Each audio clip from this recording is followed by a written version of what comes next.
Assalamualaikum warahmatullahi wabarakatuh. Ketemu lagi kita dalam mata kuliah manajemen pemasaran tentang produk dan merek.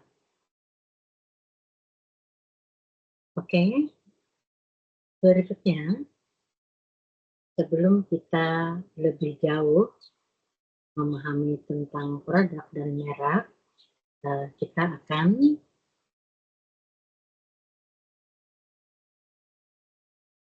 mulai dengan pengertian dari produk itu sendiri ya. Nah, produk itu adalah segala sesuatu yang dapat ditawarkan ke pasar untuk memenuhi kebutuhan atau keinginan konsumen. Produk yang merupakan penawaran yang ditujukan ke pasar dengan tujuan untuk memenuhi kebutuhan dan keinginan konsumen. Produk ini dapat dibedakan menjadi beberapa kategori ya. Yang pertama yaitu barang fisik. Produk yang memiliki bentuk fisik dan dapat dilihat serta dapat disentuh. Kemudian yang kedua jasa. Ini adalah produk yang berupa layanan atau kegiatan yang ditawarkan untuk memenuhi kebutuhan konsumen tetapi tidak memiliki bentuk fisik.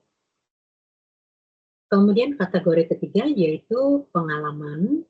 Maka produk ini akan mengutamakan penyediaan pengalaman bagi konsumen, biasanya melalui acara atau aktivitas tertentu.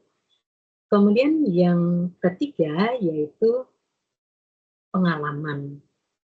Produk yang mengutamakan penyediaan pengalaman bagi konsumen, biasanya melalui acara atau aktivitas tertentu. Yang keempat yaitu acara.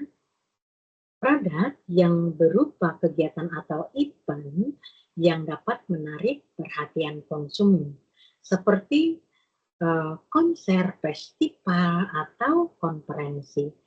Yang kelima, kategori orang. Maka produk itu akan berfokus pada individu seperti selebriti atau profesional yang memiliki pengaruh tertentu.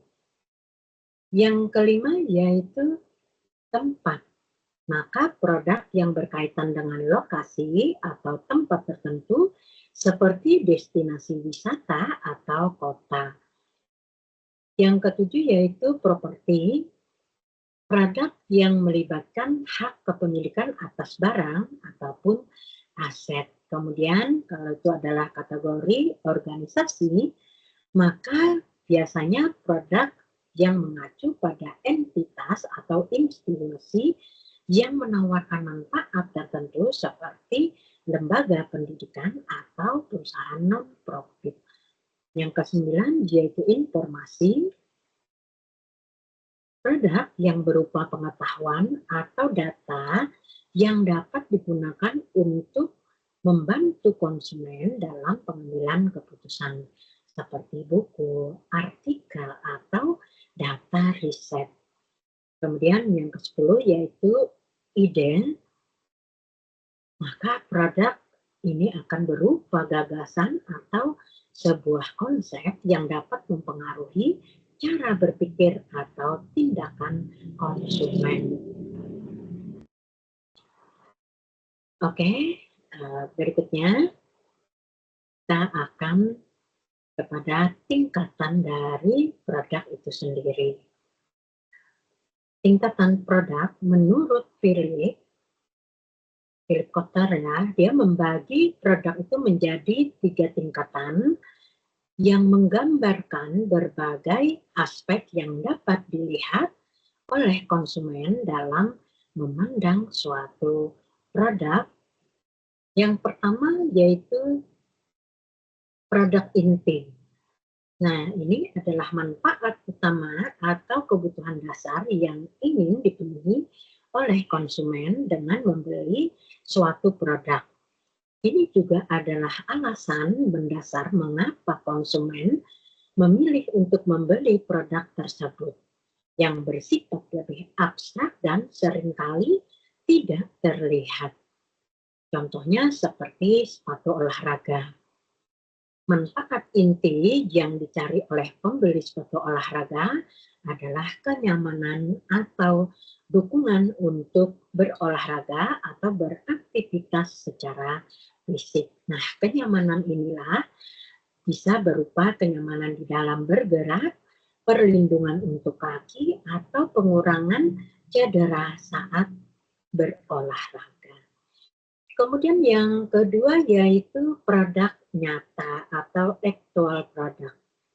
Produk nyata ini adalah bentuk fisik dari produk yang memiliki atribut dan fitur yang dapat dilihat dan dirasakan oleh konsumen. Ini mencakup desain, kualitas, fitur, merek, dan kemasan. Produk nyata ini merupakan elemen yang memungkinkan konsumen untuk membedakan satu produk dengan produk lainnya di pasar. Nah, contohnya seperti sepatu Nike. Produk nyata dari sepatu olahraga adalah sepatu Nike itu sendiri. Ini mencakup desain sepatu, kualitas bahan yang digunakan, merek Nike yang tertera pada sepatu, ukuran dan warna sepatu. Semua atribut fisik yang membentuk sepatu itu merupakan produk nyata. Kemudian yang ketiga yaitu produk tambahan atau augmented product. Produk tambahan ini merupakan nilai tambah yang ditawarkan untuk meningkatkan kepuasan konsumen atau memberikan keuntungan tambahan selain produk inti dan nyata. Ini mencakup berbagai layanan atau fitur yang melengkapi dan memperkaya pengalaman konsumen dengan produk tersebut.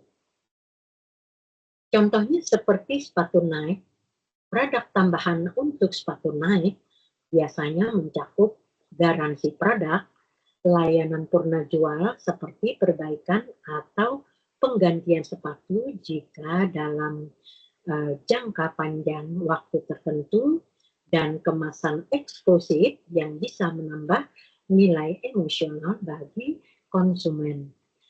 Hal lainnya bisa mencakup akses ke aplikasi atau komunitas online yang terhubung dengan merek Nike, serta program loyalitas yang memberikan diskon atau keuntungan lainnya bagi pelanggan yang setia. Oke, berikutnya kita kepada klasifikasi produk ya. Klasifikasi produk yang pertama itu adalah klasifikasi produk konsumen. Klasifikasi produk dalam pemasaran itu dapat dibagi menjadi dua ya. Yang pertama produk konsumen dan yang kedua produk industri. Oke, kita ke yang pertama dulu ya, klasifikasi produk konsumen. Poin pertamanya yaitu convenience goods atau barang kenyamanan. Nah, produk yang sering dibeli oleh konsumen dengan sedikit usaha atau perbandingan. Produk ini umumnya tersedia dengan mudah dan seringkali tidak memerlukan keputusan pembelian yang mendalam. Misalkan saja seperti sabun. Sabun itu merupakan kebutuhan utama konsumen ya sehari-hari. Konsumen akan membeli sabun secara rutin tanpa pertimbangan khusus. Kemudian contoh lain seperti minuman ringan. Produk yang mudah ditemukan di berbagai tempat dan dibeli secara impulsif. Kemudian yang kedua yaitu shopping goods atau barang belanjaan. Produk yang konsumen bandingkan berdasarkan harga, berdasarkan kualitas, fitur, dan merek sebelum membuat keputusan untuk membeli. Pembelian jenis produk ini cenderung memerlukan usaha lebih dari konsumen dalam mencari informasi dan melakukan perbandingan. Contohnya saja seperti pakaian. Biasanya konsumen akan memilih pakaian berdasarkan harga, merek, dan kualitas bahan. Misalkan contoh lain seperti perabotan. Sebelum membeli sofa ataupun meja makan, biasanya konsumen akan membandingkan beberapa pilihan berdasarkan harga dan kualitasnya. Lalu yang ketiga yaitu specialty goods atau barang khusus. Produk yang sangat unik dan memiliki loyalitas tinggi dari konsumen. Sehingga mereka bersedia melakukan usaha lebih besar untuk mendapatkannya. Produk ini biasanya memiliki nilai yang sangat tinggi dan hanya dibeli oleh segmen pasar tertentu. Contohnya seperti mobil mewah. Hanya konsumen tertentu yang memiliki preferensi tinggi terhadap merek mobil, seperti merek Ferrari atau Lamborghini. Contoh lain seperti jam tangan Rolex. Jam tangan ini bukan hanya untuk sekedar penunjuk waktu, tetapi juga merupakan simbol status seseorang ya, sehingga konsumen bersedia membayar mahal dengan harga premium. Kemudian yang keempat yaitu unsold goods atau barang yang tidak diinginkan. Nah, produk ini biasanya tidak dipikirkan atau tidak diinginkan oleh konsumen sampai ada pada situasi yang mendesak atau sesuatu yang memang harus dibeli. Contohnya seperti asuransi jiwa. Kebanyakan orang tidak memikirkan membeli asuransi jiwa sampai ada dorongan dari keadaan tertentu seperti pernikahan atau ketika memiliki anak. Oke, kita ke slide berikutnya yaitu klasifikasi produk yang kedua yaitu produk industri. Yang pertama yaitu dari klasifikasi produk industri adalah bahan baku dan komponen. Produk yang digunakan dalam proses produksi barang lainnya. Produk ini biasanya tidak dijual langsung kepada konsumen akhir, tetapi dijual ke perusahaan untuk digunakan lebih lanjut dalam pembuatan produk lain, seperti contohnya baja. Baja biasanya digunakan dalam pembuatan berbagai barang seperti kendaraan atau konstruksi. Kemudian contoh lain seperti chip komputer. Nah, chip komputer biasanya digunakan oleh perusahaan pembuat perangkat elektronik untuk produk mereka. Kemudian yang kedua barang modal. Produk yang digunakan dalam proses produksi dalam jangka waktu panjang dan tidak habis digunakan dalam sekali pemakaian. Barang ini umumnya memiliki harga yang tinggi. Contohnya seperti mesin produksi. Tentu saja mesin ini digunakan untuk memproduksi barang dalam pabrik. Kemudian seperti contoh lain peralatan kantor besar seperti mesin fotokopi yang digunakan oleh perusahaan untuk mendukung operasional bisnis mereka. Kemudian yang ketiga yaitu persediaan dan layanan bisnis. Produk ini biasanya digunakan untuk mendukung operasional sehari-hari dalam bisnis sebagai bahan tambahan dalam proses produksi. Contohnya seperti bahan bakar biasanya digunakan oleh perusahaan untuk mendukung transportasi atau produksi. Contoh lain seperti layanan konsultasi bisnis.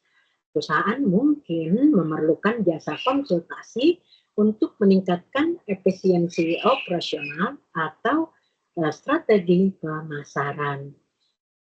Oke, berikutnya yaitu keputusan strategi produk. Nah, ada beberapa hal yang perlu diperhatikan di dalam keputusan penting dalam strategi produk. Yang pertama yaitu atribut produk. Nah, atribut ini biasanya mencakup semua elemen fisik dan fungsional yang membentuk produk. Keputusan tentang atribut ini akan mempengaruhi cara konsumen memandang nilai dan fungsional produk. Yang pertama yaitu kualitas, mengacu pada tingkat kesempurnaan dan ketahanan produk. Kemudian fitur biasanya merupakan fungsi tambahan atau kemampuan yang ditawarkan oleh produk. Kemudian juga gaya atau juga desain, maka di sini merupakan mencakup estetika dan kenyamanan dari penggunanya. Yang kedua yaitu merek. Nah, merek ini adalah sebuah nama, simbol, atau desain yang membedakan produk dari pesaing dan menciptakan identitas produk di pasar. Keputusan mengenai merek mencakup pemilihan nama, logo, dan pesan merek yang ingin disampaikan kepada konsumen. Contohnya seperti merek Nike, dia memiliki merek yang kuat dengan slogan Just Do It, yang menyampaikan semangat dan kepercayaan diri serta logo SOS yang mudah dikenali.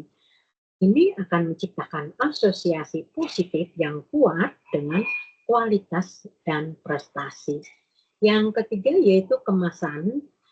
Kemasan itu bukan hanya berfungsi untuk melindungi produk, tetapi juga dapat memainkan peran penting dalam pemasaran.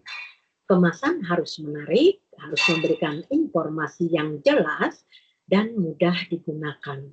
Keputusan tentang kemasan termasuk bahan, desain, dan label. Contohnya seperti Coca-Cola sering menggunakan desain kemasan yang inovatif untuk memperingati acara tertentu atau musim tertentu seperti edisi botol bertema Natal atau Olimpiade yang tentu saja diharapkan dapat meningkatkan daya tarik visual dan juga keterlibatan konsumen. Yang keempat, labeling. Labeling biasanya mencakup informasi yang tercetak pada produk atau kemasannya, seperti komposisi, instruksi penggunaan, dan informasi legal. Keputusan tentang labeling itu mencakup konten informasi yang jelas, akurat, dan menarik. Contohnya, seperti pada produk makanan organik. Label seringkali mencantumkan informasi tentang bahan-bahan alami dan sertifikasi organik untuk menarik konsumen yang peduli terhadap kesehatan dan keberlanjutan. Yang kelima yaitu dukungan produk. Dukungan produk biasanya meliputi pelayanan tambahan yang ditawarkan untuk mendukung penggunaan produk seperti garansi, layanan konsumen, dan purna jual. Keputusan tentang dukungan produk dapat meningkatkan loyalitas konsumen dan kepuasan dalam jangka panjang. Contohnya seperti Apple menawarkan layanan dukungan pelanggan yang luar biasa melalui Apple Care yang mencakup garansi, dukungan teknis, dan layanan perbaikan. Tentu saja ini akan menambah nilai lebih bagi konsumen setia Apple. Oke, berikutnya kita akan lanjutkan pada merek ya.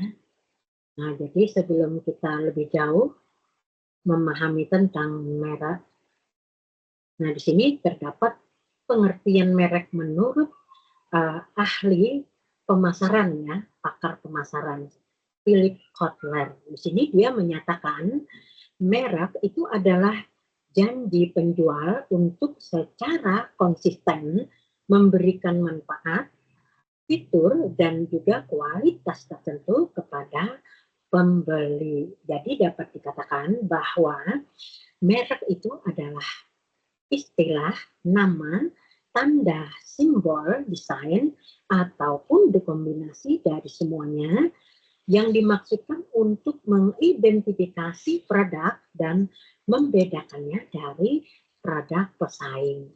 Nah, sehingga dapat dikatakan merek itu adalah merupakan elemen yang digunakan untuk mengenali dan membedakan produk atau layanan dari satu perusahaan dengan perusahaan lainnya.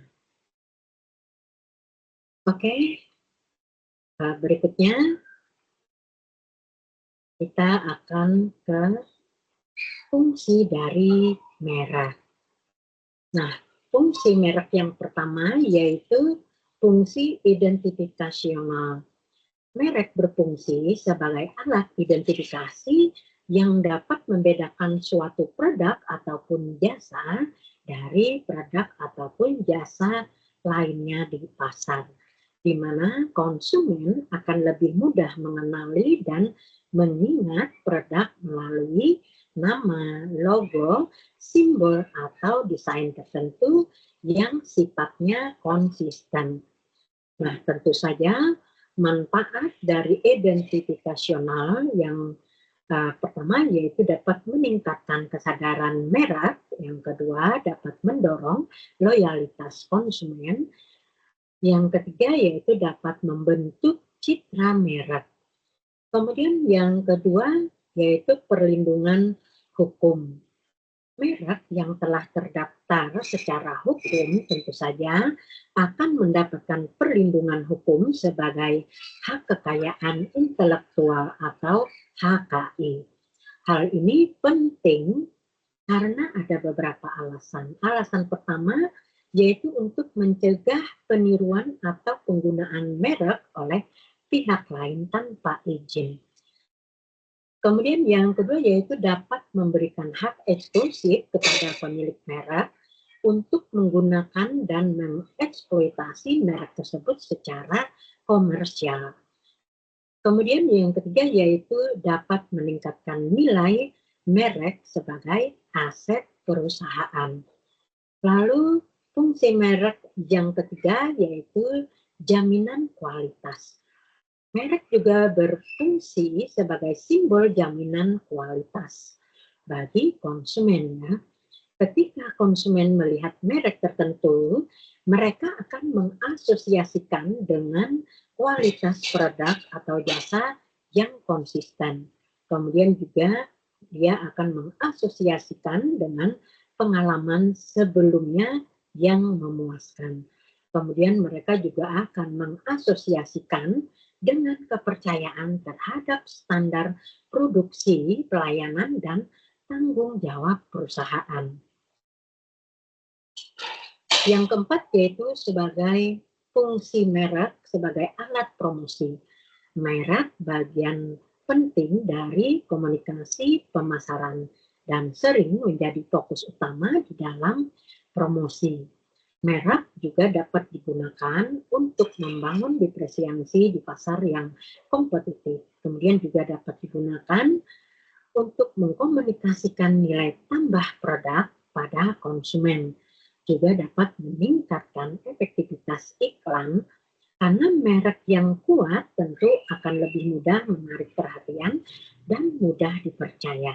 Kemudian juga dapat menjadi daya tarik emosional bagi konsumen.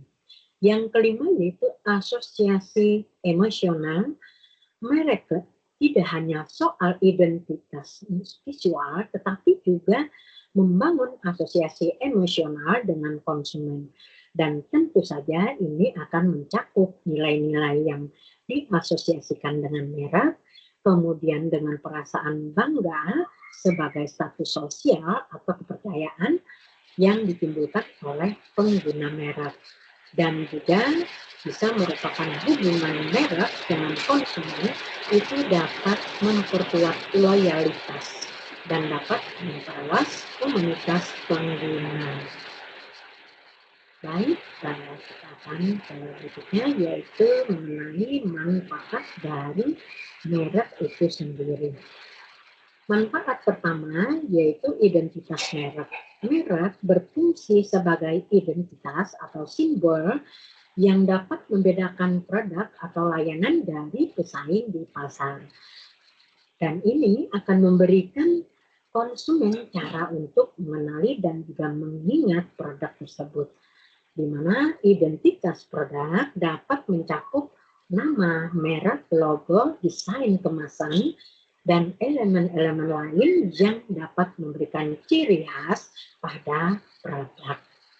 Yang kedua yaitu menumbuhkan loyalitas konsumen. Merek yang kuat dapat membangun hubungan emosional dengan konsumen yang pada gilirannya akan dapat menumbuhkan loyalitas.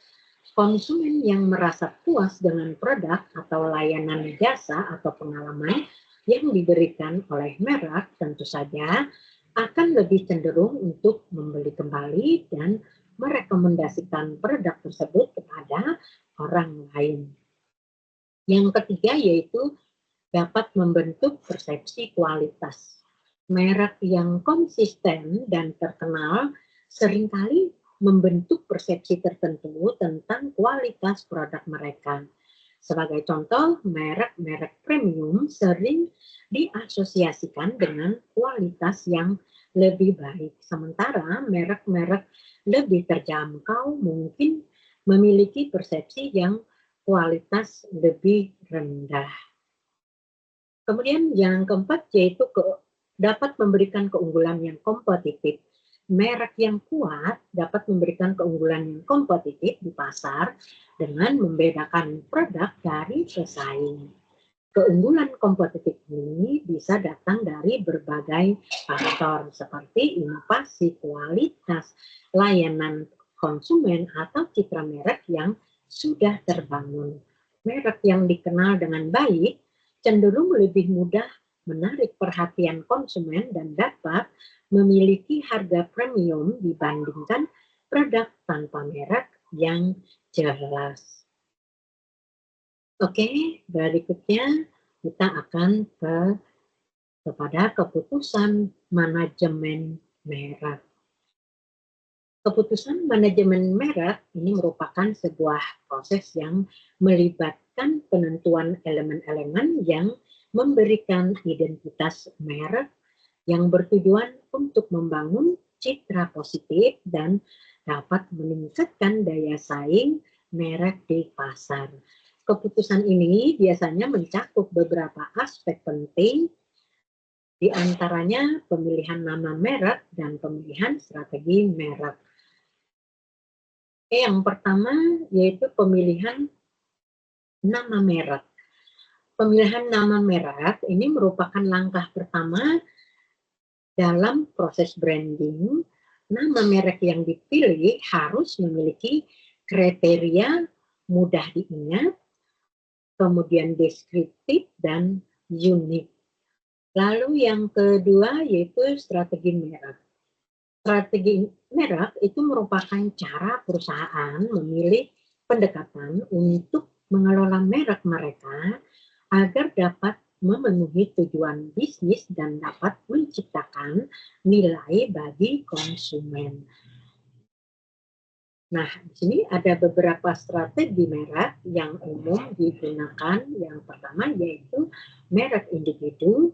Strategi merek individu berarti setiap produk merek memiliki merek yang terpisah dan tidak terkait langsung dengan merek perusahaan induk. Strategi ini memungkinkan perusahaan untuk menargetkan pasar yang berbeda dengan pendekatan yang lebih spesifik. Kemudian yang kedua yaitu merek keluarga. Strategi merek keluarga biasanya akan melibatkan penggunaan satu merek untuk berbagai produk yang berbeda, di mana semua produk dipasarkan di bawah nama merek yang sama dengan tujuan menciptakan asosiasi yang kuat dengan merek tersebut. Kemudian yang ketiga yaitu merek lisensi. Merek lisensi ini merupakan strategi di mana perusahaan memberikan izin kepada perusahaan lain untuk menggunakan merek mereka pada produk tertentu dengan tujuan untuk memperluas jangkauan merek ke kategori produk yang berbeda tanpa harus memproduksi sendiri. Kemudian yang keempat yaitu co-branding. Co-branding ini merupakan sebuah strategi di mana dua merek yang berbeda bekerja sama untuk memasarkan produk secara bersama.